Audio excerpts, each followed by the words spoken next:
Les quartiers précaires représentant des zones à risque en saison de pluie croulent depuis quelques jours sous le poids des bulldozers. Ce lundi, dans la commune de Port-Boué, le quartier abattoir a été déguerpi. Inauguration du Centre national de calcul. Cet outil vient rendre de nombreux services à valeur ajoutée dans plusieurs domaines, notamment la santé, la biotechnologie, la sécurité et l'environnement. Plusieurs centaines d'étudiants inscrits dans différentes filières du groupe école d'ingénieurs Agitel Formation ont vu leurs efforts couronnés par la remise de leur parchemin sanctionnant leur formation.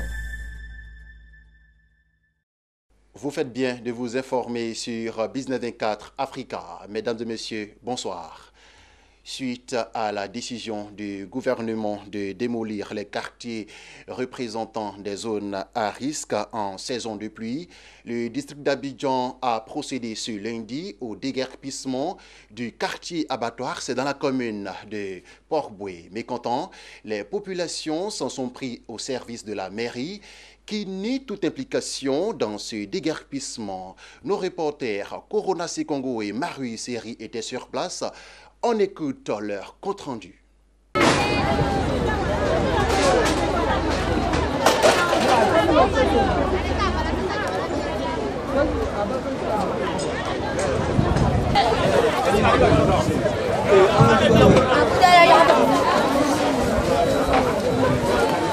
Le fils de Bamba Yakuba, sorti tôt ce matin pour les épreuves écrites du baccalauréat, ne trouvera pas ses parents ce soir dans son quartier d'enfance d'abattoir dans la commune de Port-Boué. Pris d'assaut ce matin par les bulldozers du district autonome d'Abidjan, les maisons de fortune du quartier abattoir ont disparu de vue, laissant place à un vaste désert de décombres.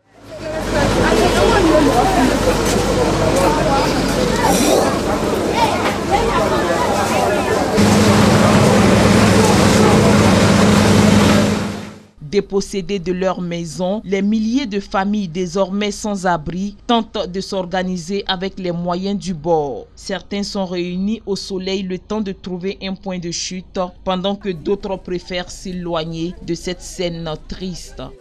Non, en fait, bon, moi je suis dépassé. Bon, ça dit que les mots me manquent. Je suis tellement dépassé, je ne sais pas ce que je fais. Je suis avec ma maman, ma famille, mes femmes, mes enfants. On ne sait pas où aller. Les temps sont durs. Nous ne sommes pas des humains ou bien. Nous ne sommes pas des humains ou bien. Parce qu'on habite dans des coins qui sont pauvres, mais c'est pas qu'on n'a pas l'argent. Mais dès que nous pouvons venir quand même pour venir casser notre maison, on est couché dehors maintenant. C'est un abus de pouvoir.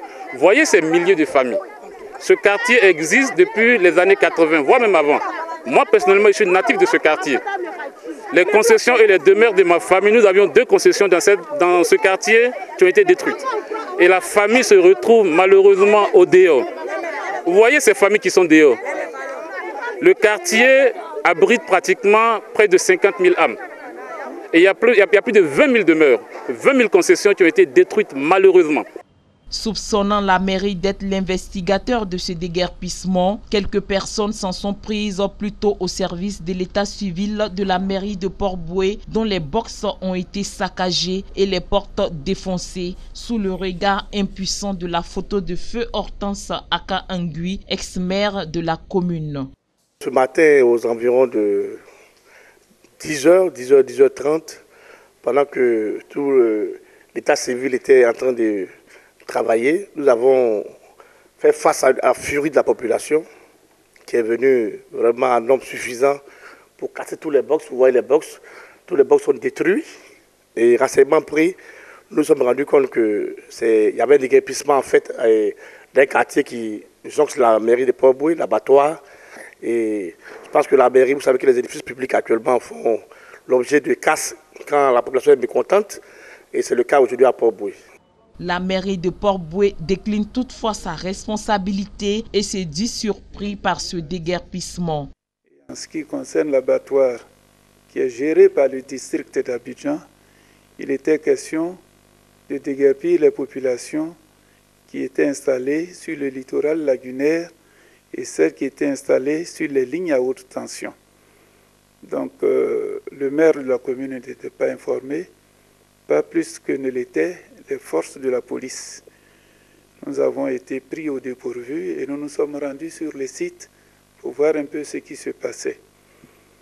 Donc pour en revenir à votre question, certains jeunes, pensant que ces opérations étaient décidées par la mairie, ont fait une descente dans nos locaux pour saccager l'état civil, les bureaux de l'état civil, comme vous les avez vus. Ces démolitions, selon le district d'Abidjan, font suite à la décision du gouvernement de déguerpir les quartiers précaires représentant des zones à risque en saison de pluie dans le district d'Abidjan. N'empêche, les populations auraient souhaité être averties.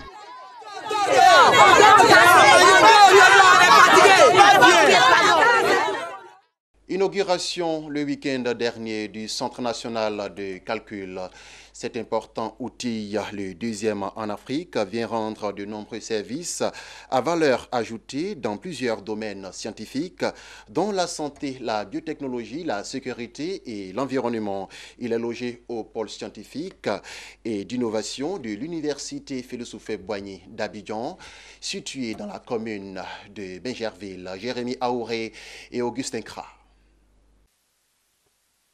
Coupure de ruban, dévoilement de plaques, symbolisant le fonctionnement du Centre national de calcul de Côte d'Ivoire, CNCCI.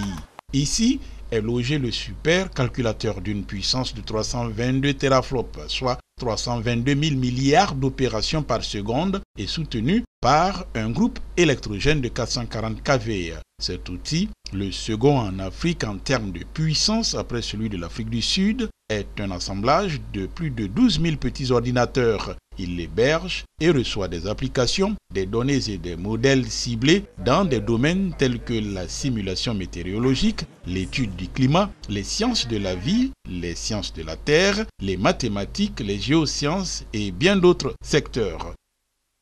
Le Centre national de calcul de Côte d'Ivoire est le fruit de la coopération entre la Côte d'Ivoire et la France, représentée à cette cérémonie par la secrétaire auprès du ministre de l'économie et des finances de la France.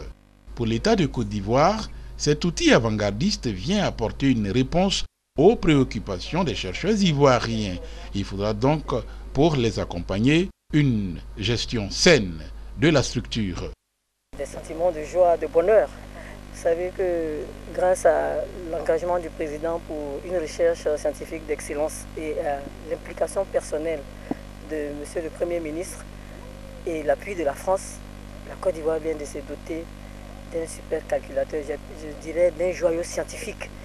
Et les chercheurs sont très heureux. Et parce que, comme on dit, ça permet aux chercheurs de se maintenir dans le sud, de ne pas aller au nord pour aller chercher le supercalculateur, travailler sur le supercalculateur. L'intérêt de ce supercalculateur est grand. L'agriculture, on l'a vu, la physique, l'industrie, l'énergie, donc tous ces domaines ont besoin de développer des simulations, des calculs numériques, et avoir cet outil à proximité, c'est vraiment une facilité qui est très utile, je pense, pour tous les labos qui sont ici à Abidjan, et c'est un signe aussi de la confiance dans la capacité de la Côte d'Ivoire à développer cette recherche et à la faire rayonner à l'international. La construction de ce Centre national de calcul a fait l'objet d'un protocole d'accord financier signé le 28 juillet 2016 à Yamoussoukro entre les gouvernements français et ivoiriens. L'excellence célébrée au groupe école d'ingénieurs Agitel Formation. Plusieurs centaines d'étudiants inscrits dans différentes filières de l'école ont vu leurs efforts couronnés le week-end dernier par la remise de leur parchemin sanctionnant la fin de leur formation. Désormais, ils vont monnayer leur savoir dans la vie active. Jérémy Aouré et Lignon Gilbert nous replongent dans l'ambiance au sein de l'établissement. Aujourd'hui est donc un grand jour, un jour de réjouissance, un jour de fête, un jour de consécration pour nos récipiendaires. Le professeur Fadiga Kambali, directeur académique du groupe École Agitel Formation, vient ainsi de planter le décor. Celui de cette institution de formation, vieille de plus de 25 ans, en pleine réjouissance. La raison, plus de 410 étudiants dans les filières comptabilité, finance, informatique, ressources humaines, communication, commerce, management et logistique vont en faire leurs efforts, couronnés par un diplôme de fin de cycle. Aussi font-ils définitivement leur adieu à l'école.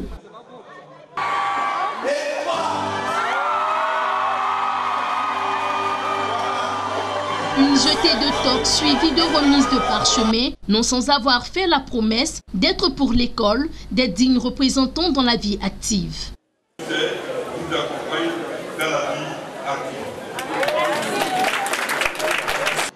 Occasion pour les encadreurs de prodiguer des conseils utiles et sages aux uns et aux autres. Nous demandons à nos étudiants de faire montre de savoir-faire, comme ils l'ont dit, en entreprise, d'être nos dignes ambassadeurs. Et je voudrais, par la même occasion, remercier le fondateur. Parce qu'en fait, notre préoccupation à Agitel Formation, c'est de former pour l'emploi. Sur les 400 enseignants, il y a 300 professionnels, ce qui est beaucoup.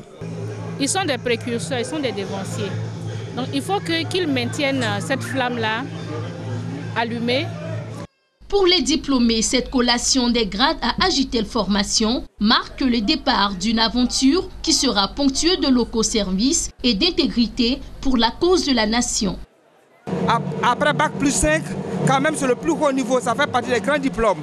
Et Agitel fait l'exception. Je dis merci à la Côte d'Ivoire. J'espère que Dieu va nous faire grâce de pouvoir entrer avec bravo dans le monde professionnel et puis que tous nos rêves vont se réaliser.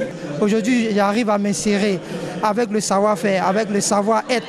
Je suis très émue de recevoir ce prix qui symbolise 5 ans de dur labeur.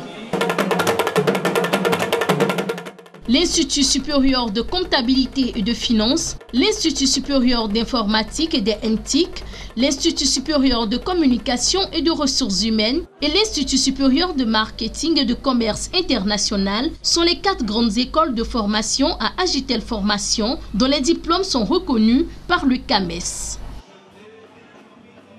En bref, le Nigeria bénéficiera de 2,1 milliards de dollars de la part de la Banque mondiale pour promouvoir la bonne gouvernance et améliorer l'accès à l'électricité, a indiqué l'agence de presse Reuters. Selon les informations relayées par le média, ce nouveau financement qui devrait être débloqué à titre de prêt conventionnel devrait permettre de soutenir la relance de la croissance économique du pays ouest africain. Ainsi, plus de la moitié du montant décaissé servira à la mise en œuvre de plusieurs programmes destinés à améliorer le secteur énergétique du pays ainsi qu'à l'adaptation au changement climatique. Voilà, c'est la fin de ce temps d'information. Bonne suite des programmes sur Business 24 Africa. L'information se poursuit.